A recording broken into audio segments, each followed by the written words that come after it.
Okay. Fuel systems are covered in, chapter ATA 28 for the airframe fuel systems. And we're going to look at the various types of subsystems. So remember, a system can be broken down into subsystems. And so there are different ways to break down the transport category aircraft fuel systems, but this is a pretty common kind of breakdown. Sometimes a few things that are grouped together here may be grouped together a little bit differently from a different manufacturer. But the first one is storage, where the fuel is kept. Then we have refuel, defuel, and dump systems, if the aircraft has a dump system. Venting is a portion of the fuel system. Fuel indication. Distribution, also known as engine fuel feed, okay? Sometimes something like the dump system may be tied to like distribution, or sometimes the venting's kind of tied into the storage system because it's venting the storage parts, it's venting the tanks. So again, depending on the manufacturer, the aircraft builder that you're working with, these could be in a slightly different orientation, so that's my note that I have down at the bottom, where they may have more or less, or they may break down refuel, defuel, dump into separate systems, but oftentimes they use common components. So the first is fuel storage, and on a modern transport aircraft, the majority of transport aircraft today have either 2 or 3 fuel tanks. If they're a 3-tank setup, they're going to have a left wing, a center, which is kind of in the fuselage. It may extend into the wing root area a little bit, and then the right-hand wing.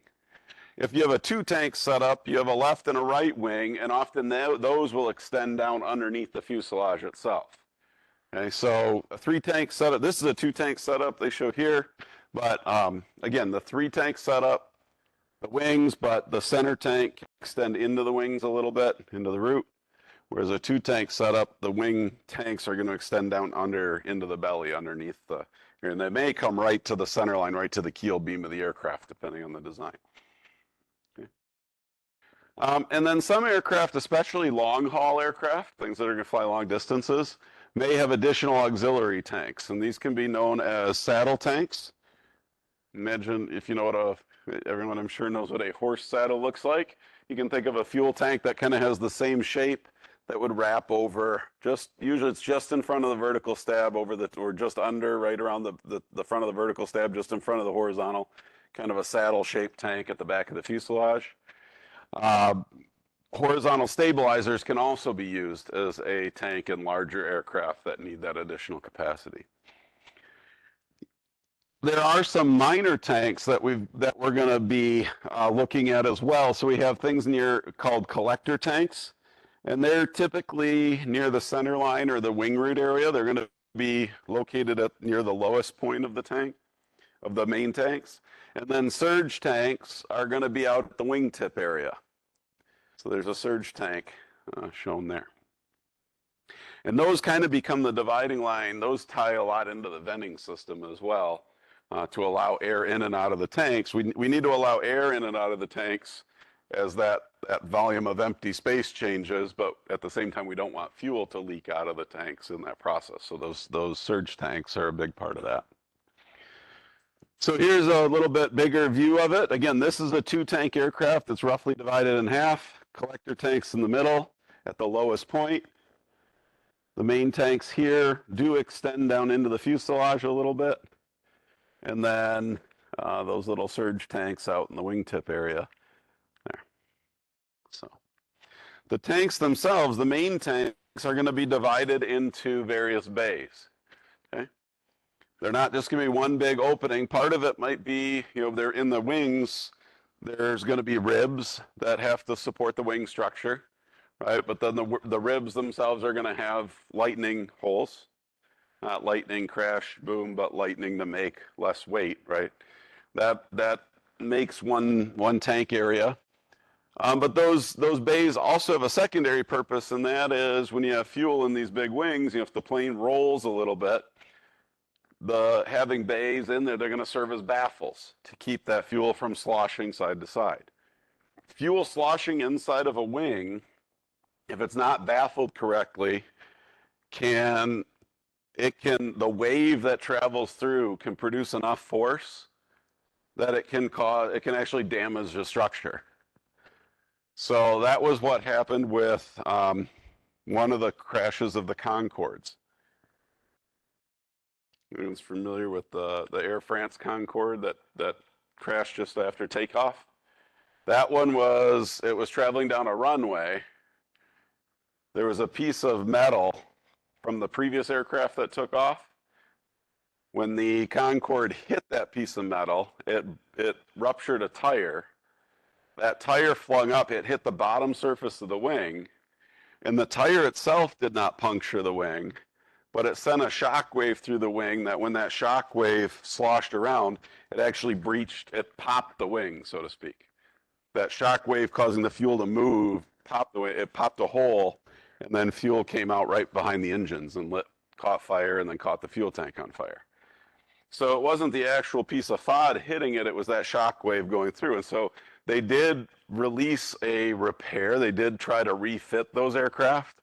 And one of the things they did was put rubber liners and additional baffles in the fuel tanks to prevent those shock waves and sloshing, to reduce the amount of fuel movement in a situation like that so that it wouldn't cause a structural rupture like that. So those bays are going to help with that. They're also going to help direct fuel. They're going to be set up in a way that directs fuel to where our fuel pumps are. We want to be able to always have our fuel pumps in an area where they can suck up fuel in order to send it to the engines primarily. Also possibly the APU and that kind of thing. So this diagram the things are a little bit small on it, but it's nice because it's very simple. And what we have is there's these little red squares. They call them flap valves. They're basically little check valves in the bay dividers that allow the fuel to flow from the outboard ends of the wing into the center. And the little squares are on the side they go to. So fuel here is going to be able to flow into here. Fuel here, here, here. And these are all they are little spring-loaded flaps at the very bottom of the ribs. So they can allow the fuel to flow in, but not back out again. Okay. There's also these baffle oval check valves. Those are higher up on those allow fuel higher up. But typically it's fuel from the bottom that's going to be able to move its way. And if you kind of look at the flow pattern, fuel can flow this way. Fuel can flow this way, inboard. Fuel can flow into these areas, and then these are the collector tanks right here. This is where the fuel pumps are going to live that are going to send fuel to the engines. And so you can see fuel that's in front of those collector tanks can come back into them, fuel coming from the outboard side. So everything's going to be directed to these inboard-most collector tanks right there where the actual engine feed fuel pumps live.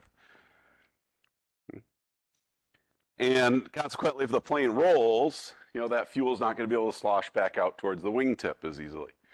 We're going to keep it in the middle. Okay. There's also drain valves. If you look at the lowest point, so this is kind of where the wing ends. This is getting into the fuselage area on this. So there's a drain point at the lowest spot. It serves a couple purposes. What's that drain point going to be used for? There's kind of two main uses. Daily regular operations, what do we use a low drain point like that for? For fuel samples to check for what? Check for water, right? Water is heavier or more dense than fuel. It's going to sink to the bottom of the tank. Hopefully it's going to sink. It's going to end up at that lowest point in the tank. So anytime in an airline operation when planes came in, 3 to 5 days, we touched every aircraft in the fleet. One of the things we did was sump the fuel. 7 years sumping the fuel on these things, I never found water in one of them. You never found water, yeah. If you have aircraft that are being operated regularly, the fuel system, and when I mean fuel system, the refineries to the storage tanks to the shipping trucks in the United States is one of the best in the world. We don't get water in our fuel. Right? There are countries where contamination fuel is an issue, and the United States is very, very rare. If anything in the United States, it tends to be chemical contamination where something got mixed into the fuel by accident. A refinery opened a valve and mixed some gasoline in with the jet fuel, something like that. Or they also make hydraulic fluids, and somehow hydraulic fluid got into the fuel. That's still extremely rare, and it's typically caught well before you would ever see it in the airplane. When they bring fuel to a fuel farm at an airport, they do tests on every load of fuel coming in to make sure it's good before they add it to the big giant storage tanks that they have at somewhere like Atlanta or LaGuardia or LAX. Just in case, they do test it. So you typically don't find water, but we still have to check for its presence, and those drains are there. What else would those drains be used for? From a maintenance perspective, we had to use them sometimes. We don't use it to check fuel level. It's going to be at the lowest point of the tank. What's that? To empty residual, yep, it's called sumping tanks, emptying residual fuel from the aircraft. So when we defuel, we'll get to defueling later, we can use the defueling system. That's going to get the bulk of the fuel out, but there's a point where you can no longer use pumps and stuff to suck fuel out. It's kind of like when you get to the bottom of your cup, right? If you're using a straw, you're sucking through your straw, there's always a little tiny bit of like pop or water or something left in the bottom with the straw. But if you were to poke a hole in the bottom of your cup, that would let that little tiny bit of water go out. That's what we're doing with the sumps, is to drain that last bit of fuel. Basically, the non-usable fuel is the term you've heard in other classes. It's so we can drain the non-usable fuel in order to, if we're going to have to open up those tanks and go inside, we have to evacuate any liquid fuel as well as any vapor before you can be in there without some kind of protective hood on and that kind of thing. So those drain valves are important for that. So the flap valves, check valves, those help to move the fuel to the right location. Drain valves are so that we can check for contamination, particularly water, and so that we can empty the wings for maintenance purposes.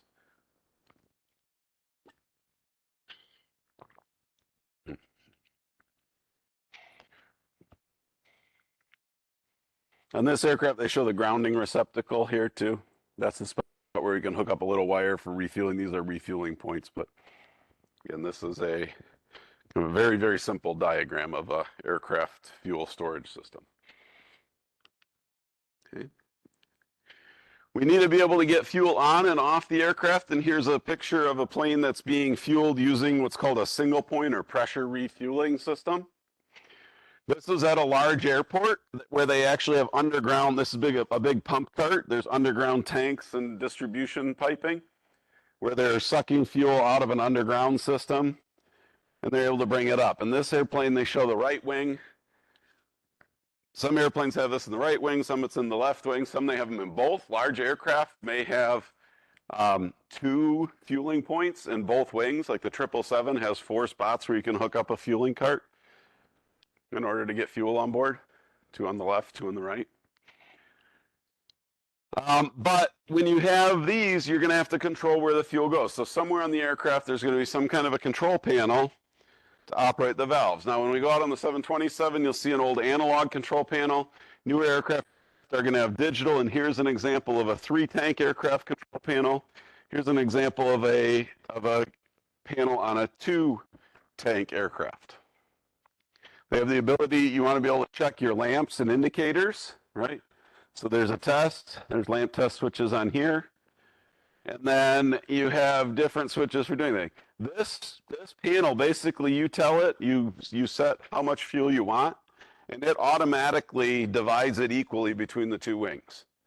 There's typically never going to be a reason why you need different amounts of fuel in the left or the right. You want to start out as balanced as possible. So you basically put in a total weight of fuel, and then the computer will automatically do it, okay?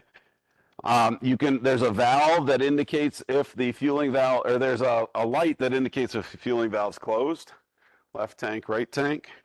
And so really there's not a whole lot to it. The panel up here, the 3-tank, and it's a little bit older, this has the ability, it'll read out, it's in red, you can see a fuel level here, 0 in the middle, and fuel over here. You can manually open and close the different shutoff valves, okay? You can put it in a manual mode, you can put it in a defuel mode, you can put it in auto mode. So if you put it in auto mode, you program in your level here by increasing or decreasing the quantity. And then again, if it's in auto, the computer will automatically open valves to distribute fuel properly. If you need to do it manually, you can put it in manual and then you can do that. When you have something like this, a 3-tank aircraft, almost everyone out there, if you're doing auto, it's going to fill the wings before it fills the center tank. And the reason it's going to do that is we want to, fuel that is in the wing, we want to burn fuel out of the center tank or anywhere it's stored in the fuselage before we burn the fuel from the wings. Any ideas why? Priority is to get fuel out of the fuselage area? Not necessarily. Some aircraft is, some it isn't. So a lot of people, that's a good thought, you know, and I think it's probably good to get it away from the passenger as quickly as possible. Well, you're always going to pull the wings down together. You're going to try to keep them balanced. But why would we have, often, this is off the CRG, we almost never filled the center tank. We were never flying them far enough to even need to put fuel in the center tank. What lifts the fuel? What physically lifts the fuel off the ground? The wing.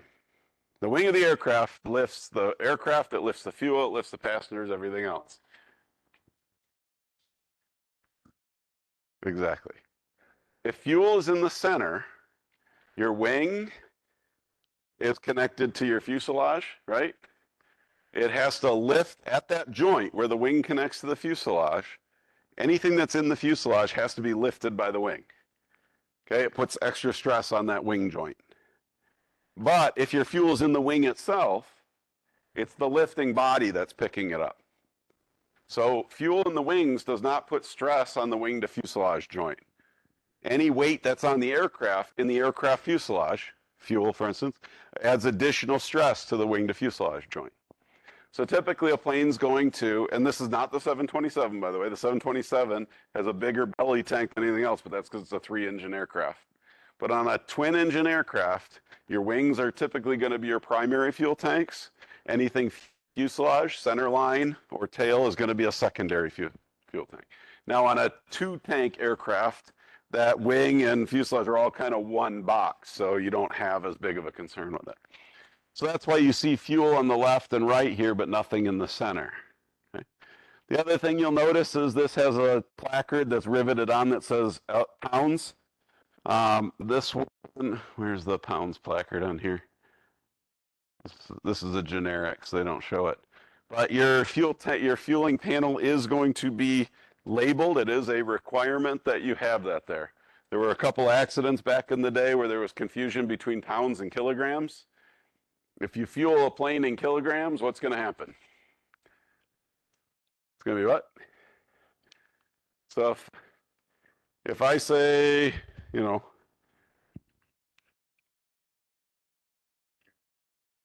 yeah, not going to have enough fuel. So planes ran out of fuel because they weren't being fueled properly based on, you know, a plane from the U.S. would fly to Canada or a plane from Canada would fly to the U.S.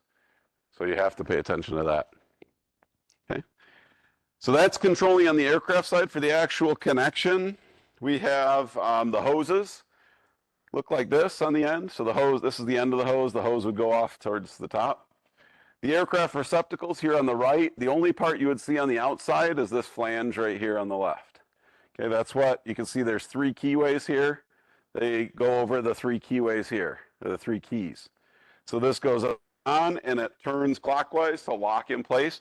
When it does that, you have 2 check valves. There's a check valve here and a check valve right here. You can see the spring that holds this one closed. Okay? When you put those together and lock it, these 2 check valves press against each other and they open that connection up. Okay? So if you go to remove one of these and you get a ton of fuel coming out, it's often because this check valve has failed or the seal on this check valve has failed and the manifold drains back up. Okay? There is also, when you're not fueling, there's a cap, and that's what these little notches are for. The cap is going to catch on those three keys, and then you can see this little toggle in the middle. The thin end right here drops into one of these 3 notches. in order to lock it in the closed position. Okay. Caps are there is a concern for serviceability. Every once in a while you'll see one where they're broken off partially. They will not seal properly unless all three of those keyways are able to engage. And so a lot of times they get dropped and they do that. The other thing is they'll have a cable or a chain attaching them.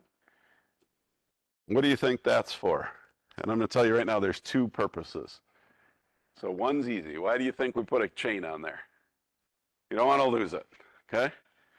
But there's another reason that that chain has to be there, which can ground an airplane. What's that? It's static ground. It's the grounding point for the fuel cap as well. So if those are missing, it can ground an airplane because it doesn't have that external grounding point. It's probably going to be grounded when it's installed, right? Because it's going to be metal to metal contact on these little tabs. The risk that they're afraid of is when you go to install it, if you have static buildup, you want that dissipated through that chain. Those go missing a lot. The ramp, the fuelers and rampers, they get twisted up, they get caught, they get annoyed, they rip it off. They don't know the difference, but there is a specific FAR requirement that there's a grounding strap, or in this case, chain installed on your fuel cap. No, they're not. Most of your fuelers are not AMPs. No, they don't know, they don't care. So, but if you find one missing, just know it's one of those things that if you get an FAA examiner out on the ramp, they're going to go look for those kind of things because it's a really easy thing for them to kind of like ding you for. I mean, it's not gonna be a huge like fine in it, but it could potentially ground an airplane until you go find a chain and replace it. Okay. So when we hook this thing up, here's an example. This aircraft happens to have refuel adapters on both sides. This is the 78 or 777 that I was mentioning earlier, where it has a left hand and a right hand fueling point, and it has two fueling adapters on each side. Okay. And essentially what happens is when we hook up fuel, we have a manifold, and just like you have an exhaust manifold that connects all the exhaust ports together on a recip engine, right, and then to like a single exhaust pipe, or an intake that takes a single intake manifold, takes a single carburetor or fuel injection servo, throttle body, and then divides that airflow to all your cylinders. A fuel manifold connects multiple points together, either splits to multiple points or brings multiple points together to a single one. So fuel comes in and it pressurizes this manifold that runs from left to right across the entire wing. And then we have refueling valves. These are the valves where we can put fuel, we can go into the left tank. We can open valves to go to the right, to the center tank, or we can go to the right tank. And you can see we can fuel the airplane from either side. There really isn't like a cross feed valve. Right? It doesn't matter which side you hook the fueling card up to, you can fuel the whole thing. So that's where the term single point pressure refueling comes from.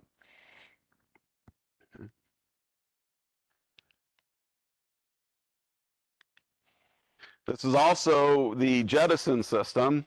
You can see there's a valve at the end with a nozzle that sticks out the back of the wing, and which is used if we need a jettison fuel. Now, there's no pumps here. You won't see any pumps. This isn't a complete picture.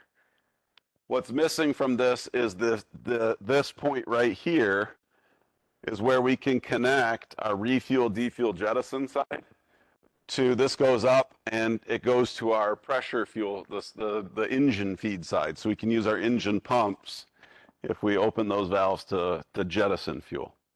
Okay.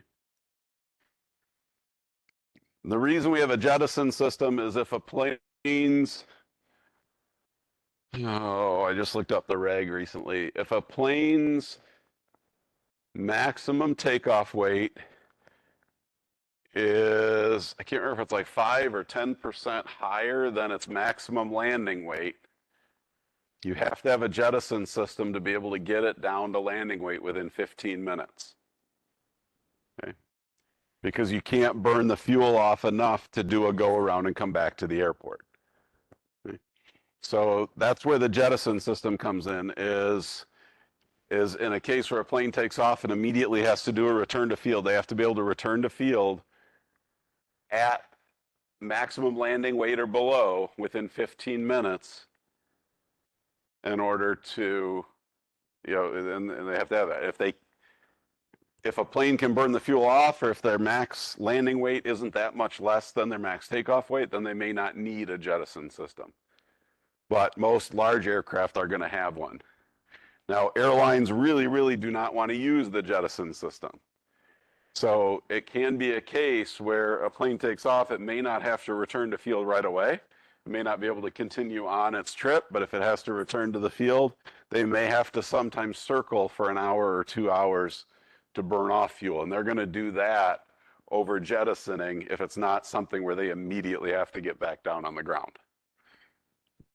That's a big, so there's EPA fines that go with it and things, because you're dumping raw fuel into the atmosphere. What they have to do, if they have to jettison, every airport that has large aircraft does have some kind of a flight path predefined that they're going to have to fly on, which is to minimize the amount of time they're spending flying over populated areas.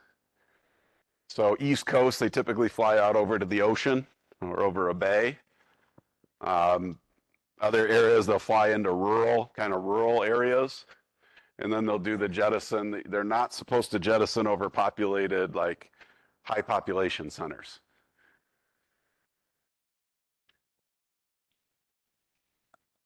I mean, it's one way or another, they're burning fuel or jettisoning fuel that's unnecessary. It's not a good look. There's definitely a political aspect to it too. You're going to get fined by the EPA, but you're also going to be like, you're the airline that just dumped a bunch of fuel into the atmosphere kind of thing. You might fuel the chemtrail conspiracy theorists a little bit.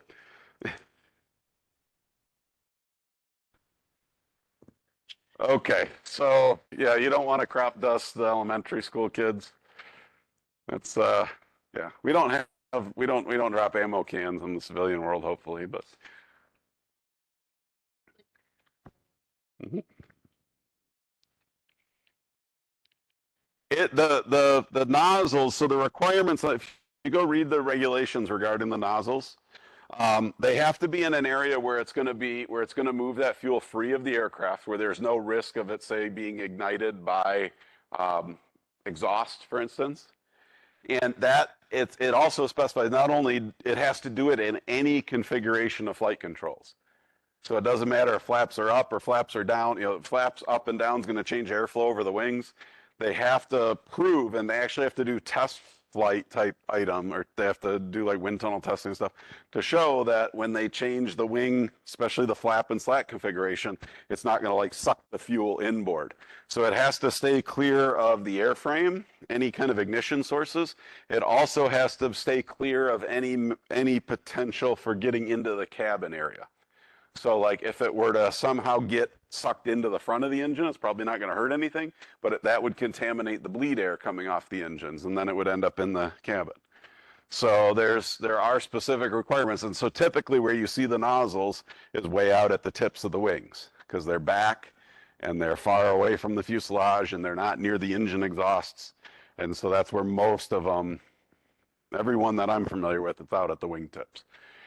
And then the nozzle itself is designed to aerate and break. It doesn't just send like a stream of fuel out. It sends it out as, it's almost like a fuel nozzle in an engine where it tries to atomize it to some extent. Yeah, but it can't be super restrictive. So there's kind of a trade-off there. But it does try to atomize and evaporate the fuel as much as possible. So again, so you're not raining down fuel on a elementary school, for instance. Right? We don't want fuel rain. Okay. What you're going to use way more often, though, we'll stick to the pressure refueling system. This is just another example, and this aircraft just has a single point on the right wing. You can see that control panel we had earlier. And then there's a shutoff valve for the left wing and a shutoff valve for the right wing. And then this is a defuel shutoff valve. So we can open that to defuel the aircraft. So you can apply a certain amount of suction to do that. But most of the time it'll be used for refueling. And a defuel scenario, that same panel typically has the ability to set For defueling in the cockpit, you're often going to use your AC motor pumps or your AC driven pumps to help boost the flow of fuel back out to the defueling truck. So the defueling truck has the ability to pull a bit of a vacuum, but where, and I had this question in lab yesterday, and I always think of it in inches of mercury, 29.92 inches of mercury. And we were saying we thought it was about 12 psi. Does that sound right? Huh? 12 or 14 psi here. So a defuel truck, if it's pulling a vacuum, is only going to be able to pull a pressure equal to, at the most, atmospheric pressure, which I want to say is 12 to 14 psi, somewhere in that range. It's what? 14.69 psi. Okay. So a truck providing suction could only do about 14.69 psi if it could get to a total vacuum, but it's probably not even going to get that high. So maybe it's going to pull maybe 12 or 13 pounds of vacuum. Whereas your fuel pumps on the aircraft, if you have the ability to boost it using the AC pumps, to force fuel up to the defuel system, those often put out pressure of 40, 50, or 60 psi. So it is significantly faster to defuel if you have the ability to also run your boost pumps to assist in the process. Okay. But they do have to have a provision. The aircraft does have to have a provision to defuel. And we would defuel pretty regularly, not pretty regularly, but if we needed to do work on the plane, we would use this to get most of the fuel off. And then if we had to actually empty the wing, we would open the sumps and get the last little bit, the unusable fuel, out through the sumps. This is going to be able to remove the usable fuel from the aircraft. Just a note with that, in the United States, if you pull fuel off of an aircraft, we could, as an airline, we could put that fuel back onto one of our other aircraft as long as we did it within 24 hours. And as long as the defueling truck had a filtration system, which most of them do. If you pull the fuel off to do maintenance, and your defueling truck, or we had a defueling like trailer type, big tank on a trailer basically, at one of the airports I was at, ours had filters, but they did not have water separation. And if we pulled fuel off and put it into our defueling trailer, and it sat in that for more than 24 hours, we could not put it back on an aircraft, because it would have to be taken out and run through a water separating system. So we would try to put the fuel back onto our aircraft as soon as possible. If you have like a corporate aircraft, oftentimes it has to go back onto that same company's aircraft. So at an airline, we'd play musical fuel. It wasn't such a big deal. But if you're like a corporate operator, you pull that fuel off, you probably don't have anywhere to put it back on until that airplane's fixed. It's probably going to have to be taken and recycled or cleaned up. Companies do pay for that, but you're not going to get the full value back again. So this kind of talks about the purpose or the procedure. So, but the big takeaway is that the boost pumps are turned on. They pressurize the engine feed system. These right here. There's a defueling valve that's open, which connects the engine feed system on the right with the refuel defuel manifold on the left. And then fuel is able to be pulled off through that same pressure refuel defuel adapter. If this system is inoperative, if we can't use it, most aircraft have the provision to do overwing fuel. They have fuel caps just like a small airplane. This process takes a long time. It's extremely slow. So most airlines or most operators will opt to fix the fuel, the pressure refuel defuel system as soon as possible in lieu of doing overwing fueling. Okay. Every once in a while we get a valve stuck shut and we could overwing fuel if we had overwing fuel like one wing, but they would still pressure fuel the rest, everything else that they could do. It was actually faster for us to pressure fuel one wing and we had a transfer pump to transfer fuel to the other side than it was to try to put fuel in directly through the overwing port. So you just had to be careful. The pressure fueling truck could fill it a lot faster than the transfer pump would work. and you don't want to overfill one wing and not the other and have the plane do a little pirouette onto its wingtip. Okay. So, yeah, that's about it. But we never even topped them off. They rarely need them to do that. So I'm going to pause there because the next section we're going to get into is venting. Go